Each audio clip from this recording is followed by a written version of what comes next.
Right now at 5:30, the ACLU of Kentucky's levied a lawsuit against the Rowan County clerk in Kentucky after she refused to issue marriage licenses of any sort. We'll have the details on WKYT this morning. Also, this stormy weekend is threatening many of those big 4th of July festivities and plans. We'll have a look at what to expect coming up here in just a couple of minutes. And we're looking outside and seeing that rain slide on in the forecast. It's all today, and then tomorrow starts to move on out. Yeah, you heard me right. You might get your plans in, and I'll show you that with your flooding threat coming up. Tracking, alerting, protecting. This is WKYT This Morning. Good morning to you and welcome to WKYT This Morning on your Friday. I'm Bill Bryant. And I'm Rebecca Smith. We are rolling into the 4th of July weekend. Maybe you have the day off. If you do, you'll have to deal with a little bit of rain, which is a continuing trend. A lot of folks traveling as well, so we do want to get you right up to the minute on weather. Let's check in with meteorologist Micah Harris. It is a first alert severe weather day. We do have the potential for flooding continuing. And that's our main threat, our main concern really on this first alert severe weather day. It's not so much severe storms. You're not going to get the damaging winds, nothing like that. It's mainly just that flooding threat, and that's what you're seeing there in Powell County.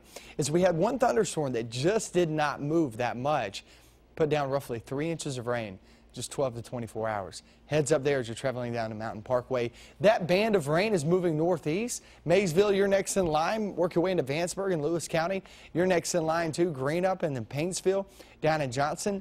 Here comes some rain here in the next 15 to 30 minutes. The rain chance will be there during the morning hours. Toward the afternoon, that's when it becomes more scattered, and you'll see that with those temperatures in the mid to upper 70s. Now, this weekend, there's good news in the forecast for your Saturday, and I'll explain that as these rain chances start to decrease. It's not fully dry, but it's decreasing. That's a big deal for all those events, and I'll have that coming up in about 10 minutes. All right, Micah, thank you very much. As Micah's been telling us pretty much all weekend long, we've been talking about this stormy weekend coming up in the Commonwealth. Looks like it is going to roll in there with us. See, it's being, of course, the 4th of July holiday weekend. It puts some celebrations in jeopardy or question. And WKYT's Victor Puente is live this morning in downtown Lexington. We'll look at what we can expect. Hey, good morning, Victor. Good morning, Bill. I don't know if you can hear that garbage truck, but they're still cleaning up from last night. Over the next few days, the stage behind me will have dozens of musicians coming through downtown Lexington and taking part in these festivities. Now, the Independence Day Festival kicked off yesterday and continues through the weekend. Tonight, the Wanna Beatles will be taking the stage next to me at 5:30. Then at 8, a patriotic music concert is scheduled on the Morrison Lawn. That's over at Transylvania University. That'll feature the Lexington Philharmonic. Starting tomorrow morning, getting around downtown Lexington could be difficult unless you're on foot. Hundreds of runners will be taking part in the Bluegrass 10,000. That starts at 7 a.m. Then the 4th of July Street Festival runs from 9 a.m. to 6 in the evening. That'll have vendors and musical acts. Now, in the middle of that is a parade at 2 o'clock. That festival has multiple roads closed, including Main Street, Short Street, and Limestone. This all wraps up at 10 o'clock Saturday night with a fireworks display that's visible from most of downtown Lexington. Live in Lexington, Victor Puente, WKYT. Kentucky State Police want to make sure you stay safe on the roads this holiday weekend. Their holiday enforcement period begins tonight at 6 and continues through Sunday night. They say they'll be going after dangerous drivers. Unfortunately, the 4th of July is one of the drunkest holidays when it comes time for people to be consuming alcohol and deciding to get behind the wheel. So we will be out in force. State police say 10 people died in crashes on Kentucky roads during the 4th of July holiday period last year. They say if you see someone driving erratically, be sure to give police a call. Well, the case against 2 men accused of killing a University of Kentucky student is moving forward. Efren Diaz Jr. and Justin Smith both pleaded not guilty to murder and robbery. A Fayette County grand jury indicted them last week.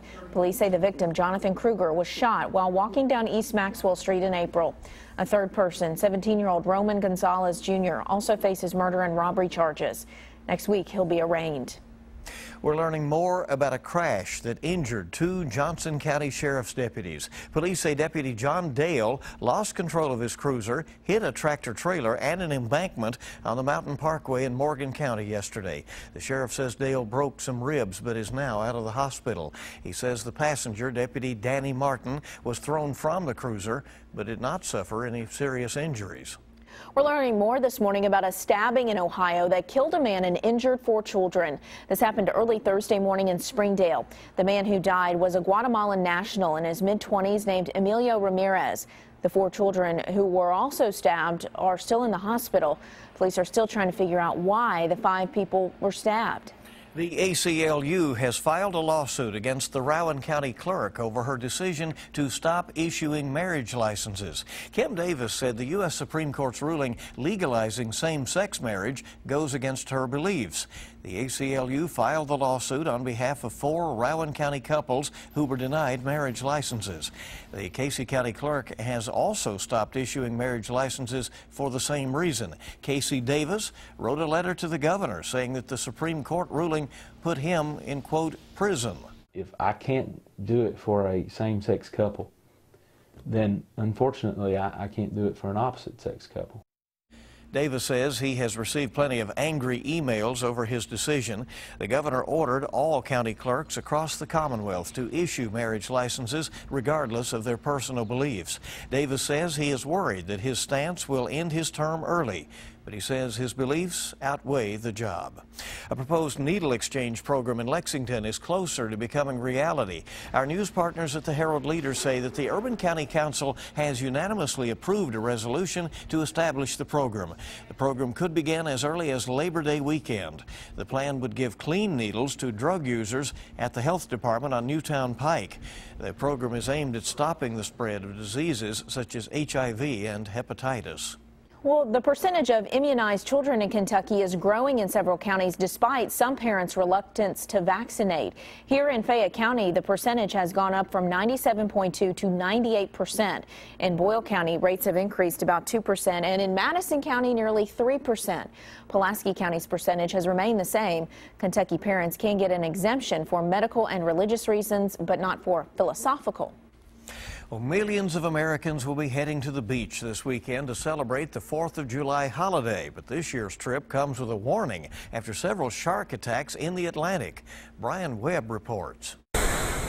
The National Park Service is warning beachgoers to stay close to shore and swim in small groups after a rash of recent shark attacks. I think it's scary. I wouldn't go out there. It looks like your entire hand is gone. At least 11 people have been bitten along the eastern seaboard since mid-May, most along the North and South Carolina coast, where shark attacks are usually rare. But experts say sharks are not hunting humans.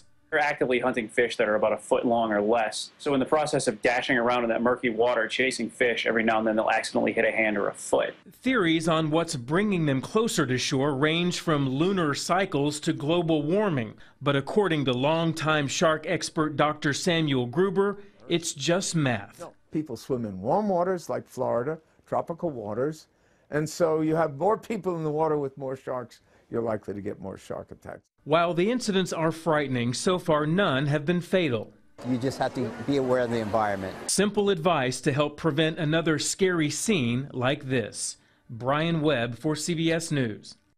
Now, other tips from the National Park Service include avoid being in the water at twilight or at night, and don't wear shiny objects like jewelry that can attract sharks. Yikes. More than 3 tons of supplies on their way to the International Space Station this morning. The Progress 60 space capsule launched Friday out of Kazakhstan, carrying food, water, fuel, and other supplies. The successful launch follows the loss of another cargo ship last Sunday. That rocket exploded during takeoff. NASA says the space station is stocked with supplies that will last through the fall. Our time this morning is 5:39, and let's check live drive traffic and see what's going on. Bright and early this morning, dark and early still. We're about to get some daylight out there. We're taking a look at the potential for some slick roads this morning, as from time to time we are having some showers move through the area, so keep that in mind. Yeah, here's a look at the Waze app, not showing too many issues out there. You can also download this, by the way, at our website and just go on the App Store, look for the Waze app. All right, be careful as you head out the door to your weekend destinations. Just stay safe. Stay safe and keep your thoughts on the road, certainly if you're traveling. Good to have you along, and there's a lot more news coming up on your Friday morning, heading toward that 4th of July weekend. We have the rain outside, and that rain is pushing northbound. But you know what? We still have much more down toward the south, and we'll get you your latest forecast for that flooding concern coming up next.